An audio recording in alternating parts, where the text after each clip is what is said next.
Good evening, dear friends, and welcome back to another enchanting chapter of Cozy Sleep Time, Arabian Night Stories, Part 6. We're thrilled to have you here as we embark on yet another mesmerizing journey into the world of Arabian tales. As the night's tranquility blankets the world and the stars twinkle softly above, it's the perfect moment to set the stage for a deep and restful sleep. Find your sanctuary, dim the lights, and nestle into your coziest spot. In Part 6 of our series, we've carefully selected stories to help prepare your mind and body for the most rejuvenating slumber imaginable. Each narrative is a soothing lullaby for the soul, expertly crafted to guide you to a realm of peaceful dreams. But before we immerse ourselves in the enchanting tales of Arabian Nights, we invite you to make this experience even more delightful. Give us a like to let us know you're ready for a bedtime adventure. Share your thoughts in the comments below. And consider sharing the magic with your friends and family. Your engagement supports our channel and forges a community of kindred spirits on a shared journey to the tranquility of a restful night's embrace. Now, as we embark on Part 6, allow the enchantment of the Arabian Nights to carry you into the deepest and most peaceful slumber. The sands of time are shifting, and your dreams are ready to take flight on the wings of tranquil sleep. Like, comment, share, and let's continue this captivating journey together. The Adventures of Harun al-Rashid, Caliph of Baghdad. The Caliph Harun al-Rashid sat in his palace, wondering if there was anything left in the world that could possibly give him a few hours' amusement, when Ja'far the Grand Vizier, his old and tried friend, suddenly appeared before him. Bowing low, he waited, as was his duty, till his master spoke, but Harun al-Rashid merely turned his head, looked at him, and sank back into his former weary posture. Now Ja'far had something of importance to say to the Caliph, and had no intention of being put off by mere silence, so with another low bow in front of the throne, he began to speak. "Commander of the faithful," said he, "I have taken on myself to remind your highness that you have undertaken secretly to observe for yourself the manner in which justice is done and order is kept throughout the city. This is the day you have set apart to devote to this object, and perhaps in fulfilling this duty you may find some distraction from the melancholy to which, as I see to my sorrow, you are a prey." "You are right," returned the Caliph, "I had forgotten all about it. Go and change your coat, and I will change mine." A few moments later they both re-entered the hall, disguised as foreign merchants, and passed through a secret door, out into the open country.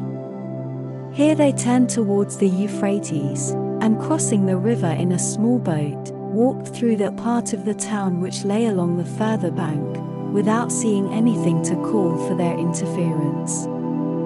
Much pleased with the peace and good order of the city, the Caliph and his vizier made their way to a bridge, which led straight back to the palace, and had already crossed it, when they were stopped by an old and blind man, who begged for alms. The Caliph gave him a piece of money and was passing on, but the blind man seized his hand, and held him fast. "Charitable person," he said, "whoever you may be, grant me yet another prayer. Strike me, I beg of you, one blow. I have deserved it richly, and even a more severe penalty." The Caliph, much surprised at this request, replied gently, "My good man, that which you ask is impossible. Of what use would my alms be if I treated you so ill?" And as he spoke he tried to loosen the grasp of the blind beggar. "My lord," answered the man, "pardon my boldness and my persistence. Take back your money, or give me the blow which I crave." I have sworn a solemn oath that I will receive nothing without receiving chastisement, and if you knew all, you would feel that the punishment is not a tenth part of what I deserve." Moved by these words, and perhaps still more by the fact that he had other business to attend to, the Caliph yielded, and struck him lightly on the shoulder.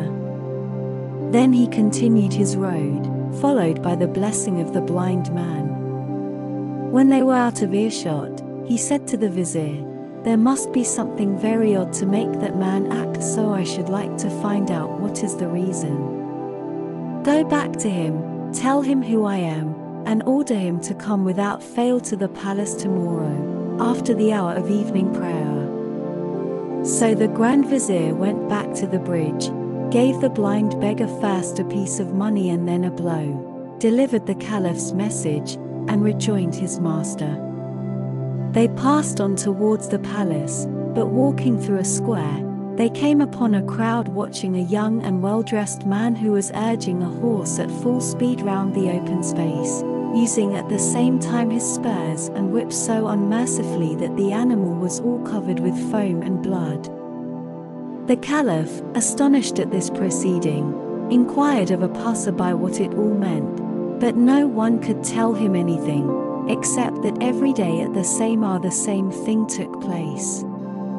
Still wondering, he passed on, and for the moment had to content himself with telling the vizier to command the horseman also to appear before him at the same time as the blind man.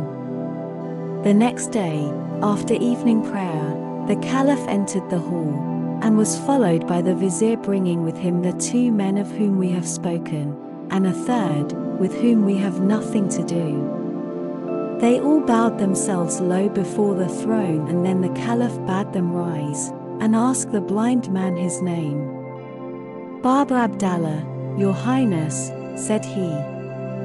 "Baba Abdallah," returned the Caliph, "your way of asking alms yesterday seemed to me so strange, that I almost commanded you then and there to cease from causing such a public scandal. But I have sent for you to inquire what was your motive in making such a curious vow. When I know the reason, I shall be able to judge whether you can be permitted to continue to practice it, for I cannot help thinking that it sets a very bad example to others. Tell me therefore the whole truth, and conceal nothing." These words troubled the heart of Baba Abdallah, who prostrated himself at the feet of the Caliph. Then rising, he answered, "Commander of the faithful, I crave your pardon humbly, for my persistence in beseeching your Highness to do an action which appears on the face of it to be without any meaning.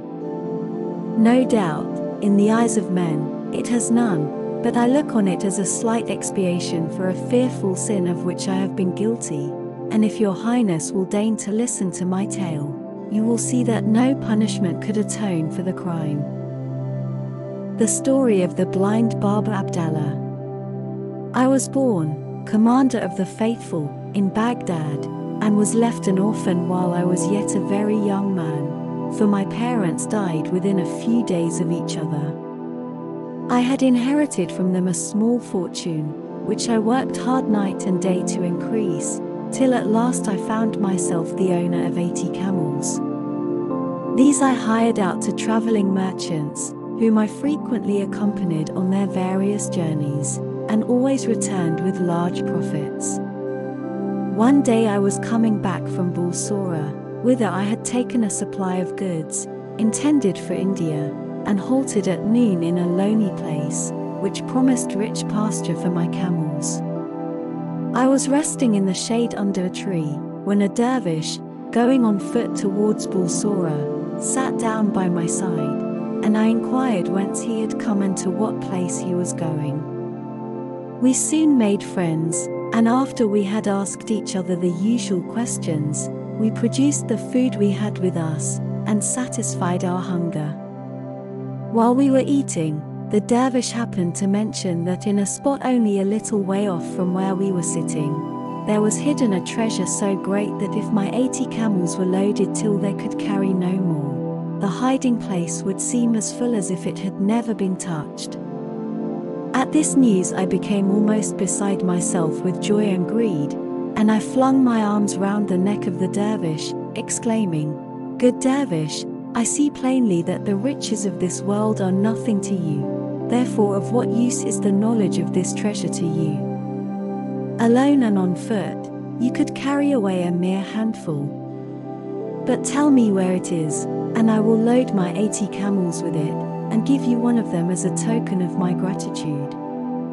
Certainly my offer does not sound very magnificent, but it was great to me, for at his words a wave of covetousness had swept over my heart, and I almost felt as if the 79 camels that were left were nothing in comparison. The dervish saw quite well what was passing in my mind, but he did not show what he thought of my proposal. "My brother," he answered quietly, "you know as well as I do, that you are behaving unjustly. It was open to me to keep my secret, and to reserve the treasure for myself. But the fact that I have told you of its existence shows that I had confidence in you, and that I hoped to earn your gratitude forever, by making your fortune as well as mine. But before I reveal to you the secret of the treasure, you must swear that, after we have loaded the camels with as much as they can carry, you will give half to me, and let us go our own ways. I think you will see that this is fair, for if you present me with 40 camels, I on my side will give you the means of buying 1,000 more." I could not of course deny that what the dervish said was perfectly reasonable, but, in spite of that, the thought that the dervish would be as rich as I was unbearable to me. Still there was no use in discussing the matter, and I had to accept his conditions or bewail to the end of my life the loss of immense wealth. So I collected my camels and we set out together under the guidance of the dervish. After walking some time, we reached what looked like a valley, but with such a narrow entrance that my camels could only pass one by one. The little valley, or open space, was shut up by 2 mountains, whose sides were formed of straight cliffs, which no human being could climb. When we were exactly between these mountains, the dervish stopped. "Make your camels lie down in this open space," he said, "so that we can easily load them, then we will go to the treasure." I did what I was bid, and rejoined the dervish, whom I found trying to kindle a fire out of some dry wood. As soon as it was alight, he threw on it a handful of perfumes, and pronounced a few words that I did not understand, and immediately a thick column of smoke rose high into the air. He separated the smoke into 2 columns, and then I saw a rock, which stood like a pillar between the 2 mountains, slowly open, and a splendid palace appear within. But, Commander of the Faithful, the love of gold had taken such possession of my heart, that I could not even stop to examine the riches, but fell upon the first pile of gold within my reach and began to heap it into a sack that I had brought with me. The dervish likewise set to work, but I soon noticed that he confined himself to collecting precious stones, and I felt I should be wise to follow his example. At length the camels were loaded with as much as they could carry, and nothing remained but to seal up the treasure, and go our ways. Before, however, this was done, the dervish went up to a great golden vase, beautifully chased, and took from it a small wooden box, which he hid in the bosom of his dress, merely saying that it contained a special kind of ointment. Then he once more kindled the fire, threw on the perfume, and murmured the unknown spell, and the rock closed, and stood whole as before. The next thing was to divide the camels, and to charge them with the treasure, after which we each took command of our own and marched out of the valley, till we reached the place in the high road where the routes diverge, and then we parted, the dervish going towards Bulsora, and I to Baghdad. We embraced each other tenderly, and I poured out my gratitude for the honor he had done me, in singling me out for this great wealth, and having said a hearty farewell we turned our backs, and hastened after our camels. I had hardly come up with mine when the demon of envy filled my soul. What does a dervish want with riches like that? I said to myself. He alone has the secret of the treasure, and can always get as much as he wants, and I halted my camels by the roadside, and ran back after him. I was a quick runner, and it did not take me very long to come up with him. "My brother," I exclaimed, as soon as I could speak, almost at the moment of our leave-taking, a reflection occurred to me, which is perhaps new to you. You are a dervish by profession, and live a very quiet life, only caring to do good, and careless of the things of this world. You do not realize the burden that you lay upon yourself, when you gather into your hands such great wealth, besides the fact that no one, who is not accustomed to camels from his birth, can ever manage the stubborn beasts. If you are wise, you will not encumber yourself with more than 30, and you will find those trouble enough. You are right, replied the dervish, who understood me quite well, but did not wish to fight the matter. I confess I had not thought about it. Choose any 10 you like, and drive them before you. I selected 10 of the best camels, and we proceeded along the road, to rejoin those I had left behind. I had got what I wanted, but I had found the dervish so easy to deal with, that I rather regretted I had not asked for 10 more. I looked back. He had only gone a few paces, and I called after him.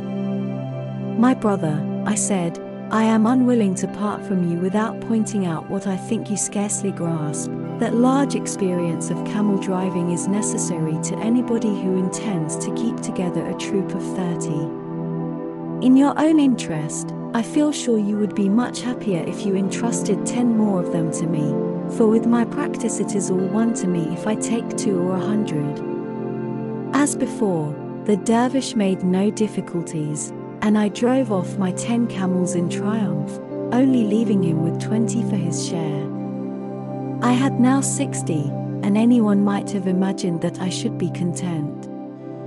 But, commander of the faithful, there is a proverb that says, the more one has, the more one wants. So it was with me.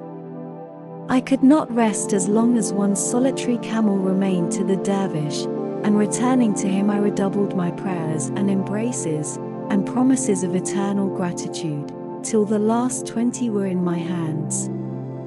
"Make a good use of them, my brother," said the holy man. "Remember, riches sometimes have wings if we keep them for ourselves, and the poor are at our gates expressly that we may help them." My eyes were so blinded by gold, that I paid no heed to his wise counsel, and only looked about for something else to grasp. Suddenly I remembered the little box of ointment that the dervish had hidden, and which most likely contained a treasure more precious than all the rest. Giving him one last embrace, I observed accidentally, "What are you going to do with that little box of ointment? It seems hardly worth taking with you. You might as well let me have it." And really, a dervish who has given up the world has no need of ointment. Oh, if he had only refused my request! But then, supposing he had, I should have got possession of it by force, so great was the madness that had laid hold upon me. However, far from refusing it, the dervish at once held it out, saying gracefully, "Take it, my friend, and if there is anything else I can do to make you happy you must let me know." Directly the box was in my hands I wrenched off the cover. "As you are so kind," I said, "tell me, I pray you, what are the virtues of this ointment?" "They are most curious and interesting," replied the dervish. "If you apply a little of it to your left eye you will behold in an instant all the treasures hidden in the bowels of the earth. But beware lest you touch your right eye with it, or your sight will be destroyed forever." His words excited my curiosity to the highest pitch. "Make trial on me," I implore you," I cried, holding out the box to the dervish. "You will know how to do it better than I. I am burning with impatience to test its charms." The dervish took the box I had extended to him, and, bidding me shut my left eye, touched it gently with the ointment. When I opened it again, I saw spread out, as it were before me, treasures of every kind and without number. But as all this time I had been obliged to keep my right eye closed, which was very fatiguing, I begged the dervish to apply the ointment to that eye also. "If you insist upon it, I will do it," answered the dervish, "but you must remember what I told you just now, that if it touches your right eye you will become blind on the spot." Unluckily, in spite of my having proved the truth of the dervish's words in so many instances, I was firmly convinced that he was now keeping concealed from me some hidden and precious virtue of the ointment. So I turned a deaf ear to all he said. "My brother," I replied smiling, "I see you are joking. It is not natural that the same ointment should have two such exactly opposite effects." "It is true all the same," answered the dervish, "and it would be well for you if you believed my word." But I would not believe, and, dazzled by the greed of avarice, I thought that if one eye could show me riches, the other might teach me how to get possession of them. And I continued to press the dervish to anoint my right eye, but this he resolutely declined to do. "After having conferred such benefits on you," said he, "I am loath indeed to work you such evil. Think what it is to be blind, and do not force me to do what you will repent as long as you live." It was of no use. "My brother," I said firmly, "pray say no more, but do what I ask. You have most generously responded to my wishes up to this time. Do not spoil my recollection of you for a thing of such little consequence. Let what will happen I take it on my own head, and will never approach you." "Since you are determined upon it," he answered with a sigh, "there is no use talking," and taking the ointment he laid some on my right eye, which was tight shut. When I tried to open it, heavy clouds of darkness floated before me. I was as blind as you see me now. "Miserable dervish!" I shrieked, "so it is true after all. Into what a bottomless pit has my lust after gold plunged me. Ah, now that my eyes are closed they are really opened. I know that all my sufferings are caused by myself alone. But, good brother, you, who are so kind and charitable, and know the secrets of such vast learning, have you nothing that will give me back my sight?" "Unhappy man," replied the dervish, "it is not my fault that this has befallen you, but it is a just chastisement. The blindness of your heart has wrought the blindness of your body. Yes, I have secrets that you have seen in the short time that we have known each other. But I have none that will give you back your sight. You have proved yourself unworthy of the riches that were given you. Now they have passed into my hands, whence they will flow into the hands of others less greedy and ungrateful than you." The dervish said no more and left me, speechless with shame and confusion, and so wretched that I stood rooted to the spot, while he collected the 80 camels and proceeded on his way to Bulsora. It was in vain that I entreated him not to leave me, but at least to take me within reach of the first passing caravan. He was deaf to my prayers and cries, and I should soon have been dead of hunger and misery if some merchants had not come along the track the following day and kindly brought me back to Baghdad. From a rich man I had in one moment become a beggar, and up to this time I have lived solely on the alms that have been bestowed on me. But, in order to expiate the sin of avarice, which was my undoing, I oblige each passerby to give me a blow. This, commander of the faithful, is my story. When the blind man had ended, the caliph addressed him, "Baba Abdallah, Truly your sin is great, but you have suffered enough. Henceforth repent in private, for I will see that enough money is given you day by day for all your wants." At these words Baba Abdallah flung himself at the Caliph's feet, and prayed that honor and happiness might be his portion forever.